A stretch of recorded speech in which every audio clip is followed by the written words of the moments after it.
Bien-aimé dans le Seigneur, bonjour, le Seigneur est merveilleux, il est digne d'être loué, il est digne d'être magnifié, il est digne d'être exalté. Je suis votre sœur Mélanie, nous allons encore parler de la part de notre Tata Nzambe. Il est merveilleux, c'est un souverain Père qui pense toujours à son peuple, qui pense toujours à ses enfants. Nous allons parler de quelque chose que le Seigneur m'a révélé et je voulais partager cela avec le peuple de notre divin Père. Frères et sœurs, pour commencer, la première des choses que le Seigneur m'avait dit dans la vision, le Seigneur m'a dit que les Africains doivent retourner à manger, à préparer avec l'huile rouge. Que nous devons retourner à préparer avec l'huile rouge. Nous devons manger encore l'huile rouge comme on mangeait avant. Nous devons retourner à utiliser l'huile rouge, frères et sœurs. Mafutambi là, donc on doit recommencer à manger l'huile rouge, frères et sœurs. C'est que le Seigneur m'a révélé la première chose. Le Seigneur m'a révélé encore une autre chose qui est très importante, très capitale, frères et sœurs. Je vais lire la parole de Dieu d'abord. Et puis, nous allons parler de ce que le Seigneur m'a révélé dans les Écritures.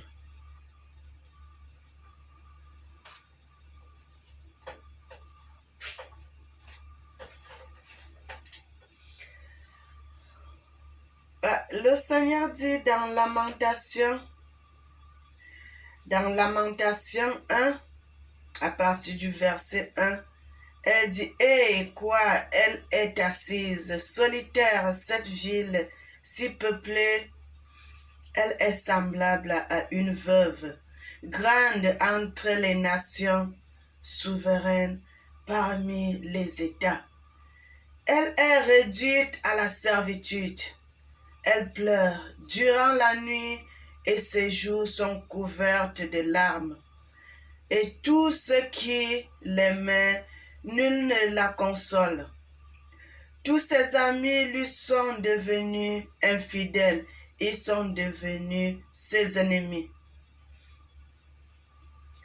Il continue à dire au verset 3, « Judas est en exil, victime de l'oppression et d'une grande servitude. Il habite au milieu des nations et il n'y en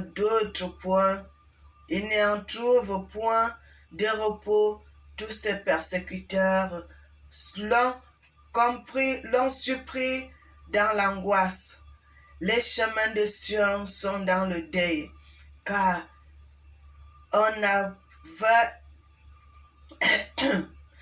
les chemins de Sion sont dans le deuil, car on ne va plus aux fêtes.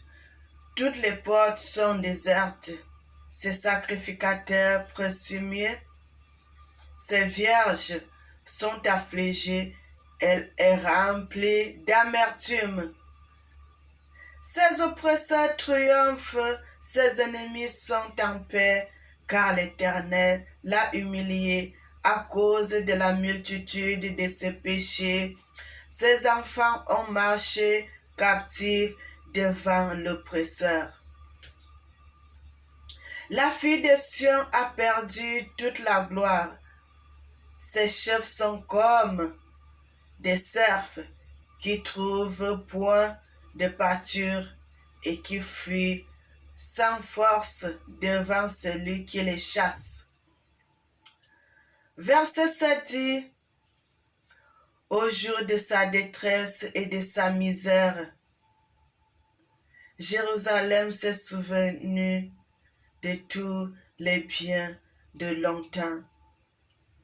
Son partage quand son peuple est tombé sans secours sous la main de l'oppresseur.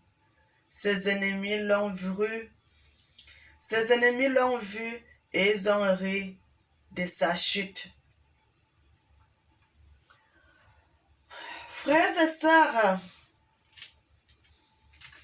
Nous allons d'abord nous arrêter là pour continuer après. Vous pouvez lire cela chez vous, de ce que le Seigneur parle du Cameroun, du Congo, de la Centrafrique,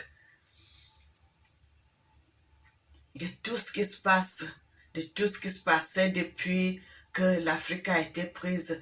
Le Seigneur a dit, nous, les autres qui étaient tout autour de nous ont été prises. C'est par notre faute. Parce que nous étions au centre, nous avons influencé dans beaucoup de pays. Et le Seigneur a entendu nos prières, frères et sœurs. Le Seigneur a entendu nos pleurs. Le Seigneur a entendu nos prières.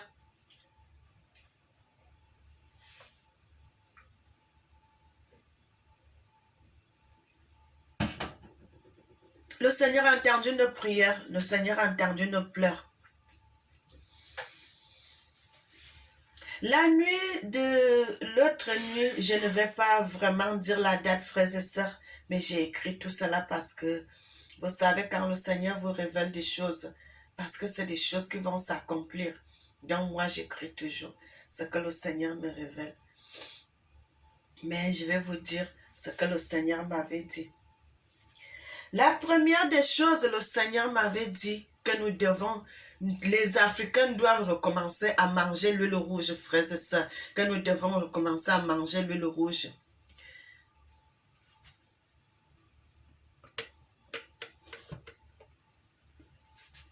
Que nous devons recommencer à manger l'huile rouge. La deuxième chose, le Seigneur m'a amené dans un pays,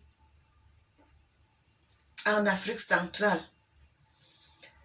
Une partie du Congo, une partie de la Centrafrique et une partie du Cameroun. À l'est du Cameroun, une partie de la Centrafrique et une partie du Congo. Le Seigneur m'a montré. Le Seigneur m'a dit, il m'a montré un tout bébé, un petit bébé qui est né en 2022. Le Seigneur m'a dit, c'est à partir de ce bébé, quand cet enfant aura à partir de 20 ans, que les choses vont changer. Carrément. Carrément. Le Seigneur m'a dit cela. Lorsque le Seigneur m'a montré ce bébé,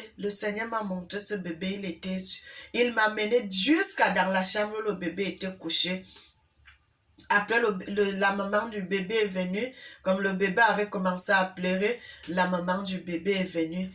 Il a pris le bébé, elle a commencé à donner le sein à son bébé.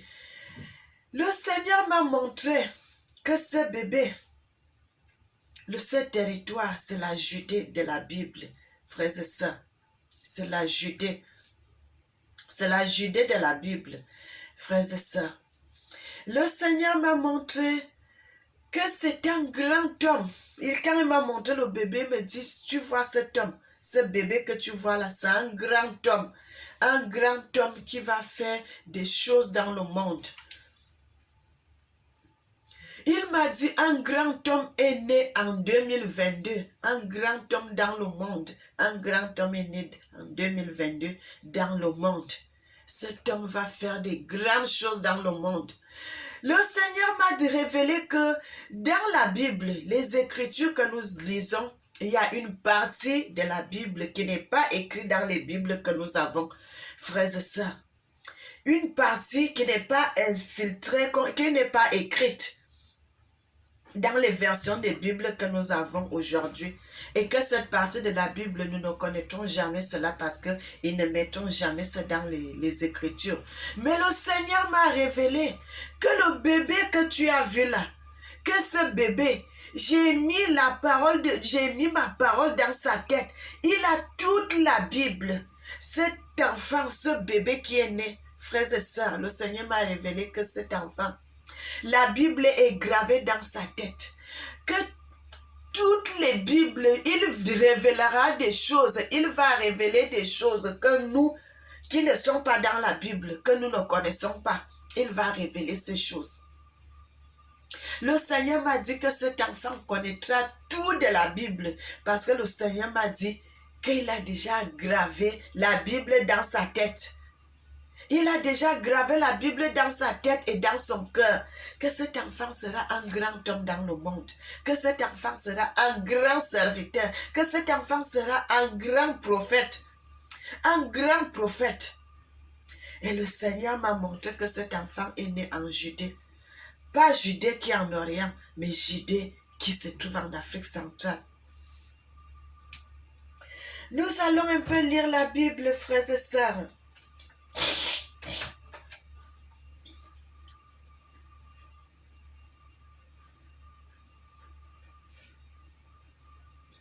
Le Seigneur m'a dit, Yah étant né, notre Sauveur étant né en Judée, au temps du roi Hérode, voici les mages d'Orient arrivèrent à Jérusalem. Frères et sœurs,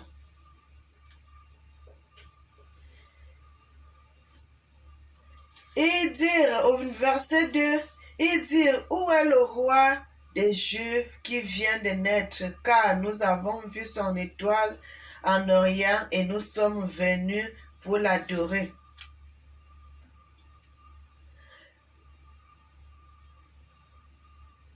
Le roi Hérode ayant appris cela fut troublé et tout Jérusalem avec lui. Il s'assembla pour les principaux sacrificateurs et les scribes du milieu et s'informèrent auprès d'eux où devait naître Yah.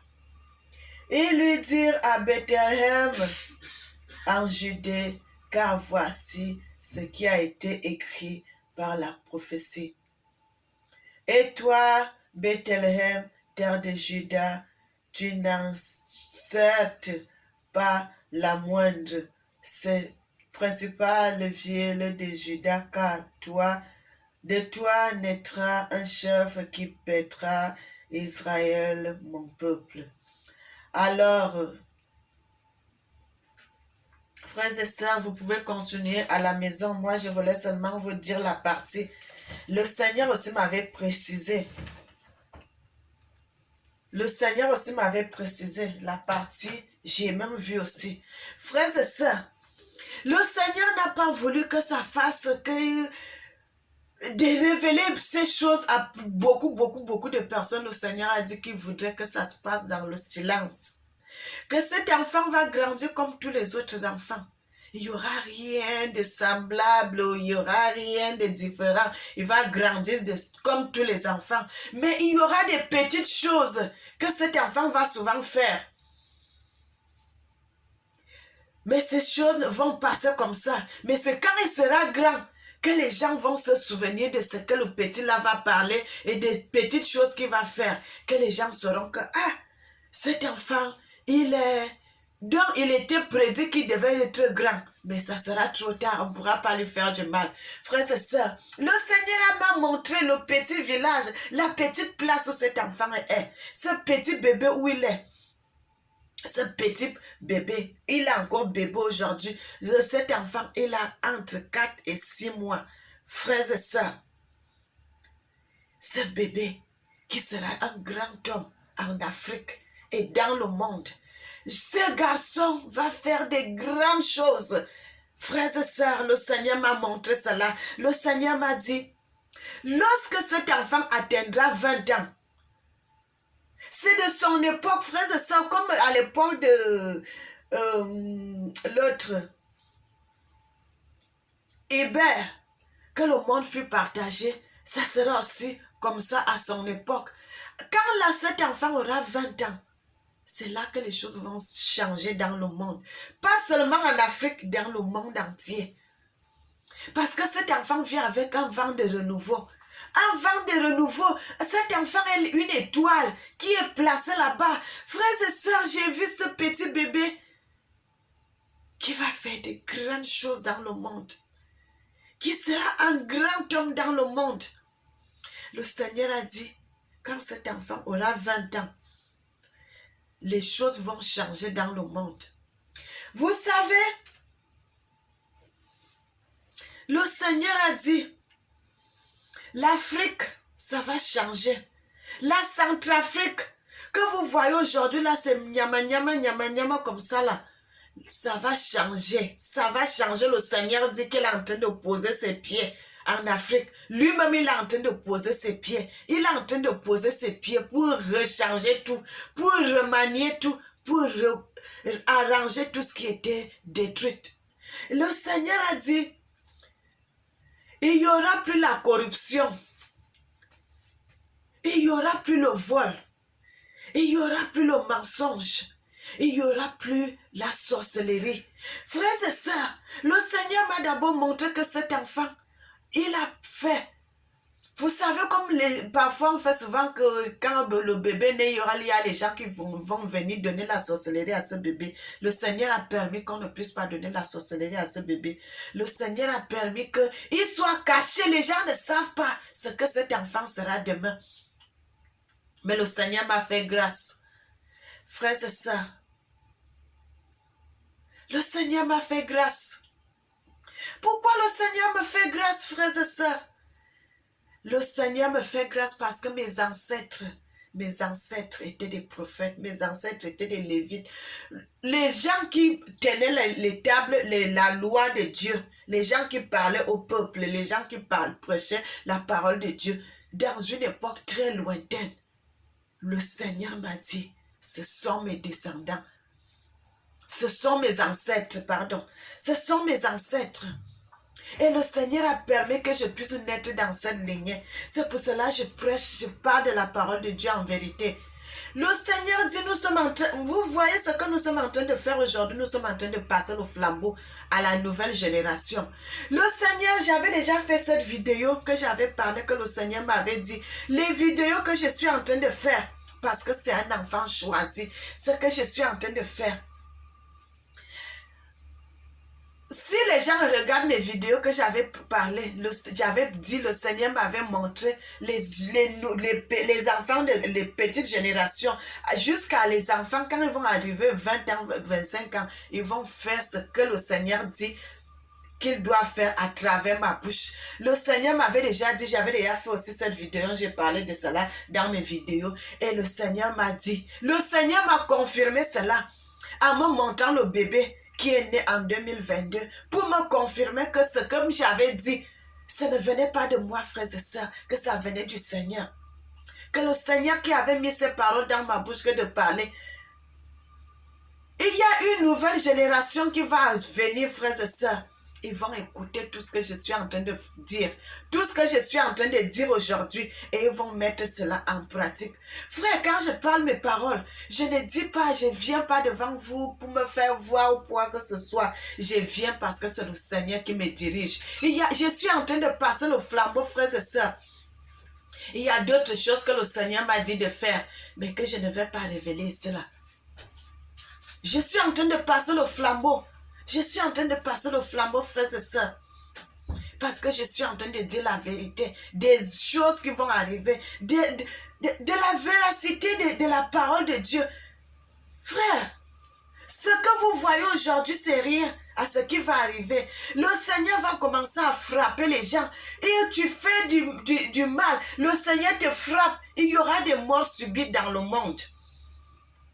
Il y aura des morts subites. Il y aura des choses, des catastrophes. Vous voyez les inondations.